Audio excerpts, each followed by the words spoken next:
متابعينا اللي متابعينا باستمرار بعتوا لي قالوا لي انت بقالك فتره ما بتشيرش اخبار عن الحالات الحلوه اللي ربنا اكرمها وحملت وكان فيها بعض الصعوبات، وانت معودنا دايما على الاخبار دي. اخترت لحضراتكم حالات حصلت معانا لسه خلال الاسبوعين اللي فاتوا دول، وفعلا احنا كنا مشغولين شويه بس انا الحالات دي بسجلها عندي علشان دايما بتحمل امل ليا ولكل الناس اللي مقبلين على الحقن المجهري او عندهم تاخر في الحمل. الحاله الاولى مخزون المبيض بتاعها 9/100. سحبنا بويضتين وده كان اقصى حاجه يقدر يطلعها المبيض، كونت جنين واحد، نقلنا الجنين، حملت. في اول زياره متابعه لقيناها حامل في توأم. انا حامل في توأم ازاي وانت ناقل لي جنين واحد؟ ربنا سبحانه وتعالى اراد ان الجنين ده ينقسم الى توأم. فاحنا يعني بنقول دايما ان ربنا سبحانه وتعالى بيرزق بسبب وبيرزق بدون سبب وبيرزق بعكس السبب. في الحاله دي ربنا سبحانه وتعالى بيرزق بعكس السبب، يعني الحاله مش منتظر انها تطلع بيضات، ولما طلعت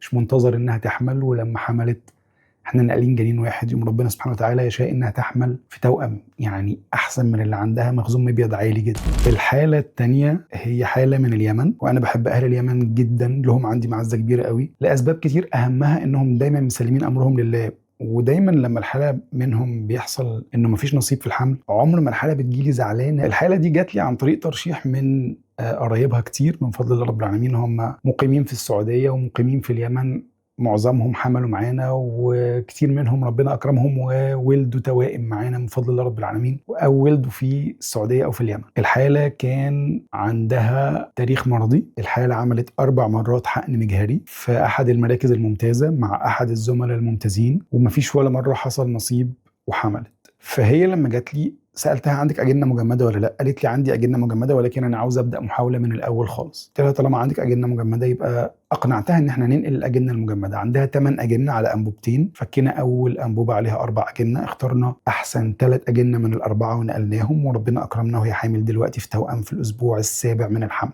بدون مناظير، بدون تحاليل السيوله والمناعه والتجلط والاجسام المضاده والكلام، رغم ان المريضه قعدت تقول لي انا عاوز اعمل وعاوز اعمل وعاوز اعمل. قلت لها مش هنعمل ده كله، واقتنعت في الاخر بكلامي، وربنا اكرمنا وحملت بدون اي حاجه اضافيه. بس كل اللي احنا عملناه ان احنا اخترنا بروتوكول مختلف، لانه من فضل الله رب العالمين المركز المحترم اللي هي عامله فيه مديها تقرير شافي وكافي في كل الخطوات وكل ما هو متعلق بجوده الاجنه وبنقلت كام جنين ونقلت في اليوم الكام والاجنه مجمده في اليوم الكام، وربنا اكرمنا وحملت معانا دلوقتي في توأم. كل اللي عملناه ان احنا غيرنا البروتوكول اللي كانت بتتجهز بيه، سواء في نقل الاجنه الفريش او في نقل الاجنه المجمده، بس ما عملناش اكتر من كده. الحاله الثالثه حاله مخزون المبيض بتاعها 1/100. راحت لي كذا زميل قبلي وكل الزملاء قالوا لها انه مفيش امل. ربنا اكرمنا وجات لي، بدانا نجهزها. لما جهزناها اتكونت حويصله واحده، سحبناها، للاسف طلعت فاضيه ما فيهاش بويضه. اديت لها اسبوعين وقلت لها لما البيريود تيجي تعالي لي. جات لي والبيريود موجوده، قلت لها ايه رايك نبدا تاني تنشيط؟ كنت شايف في المبيض حاجه مختلفه شويه، علشان كده قلت لها نبدا تاني تنشيط، وانا واجبي ان انا اقول للمريضه حالتها بالظبط، لكن القرار النهائي ليها هي وزوجها. فهي قالت لي خلاص نبدا. بدانا، اديناها اقراص بس، ما خدناش حقن خالص لمده 6 أو 7 ايام، وبعدين خدنا يومين او 3 حقن،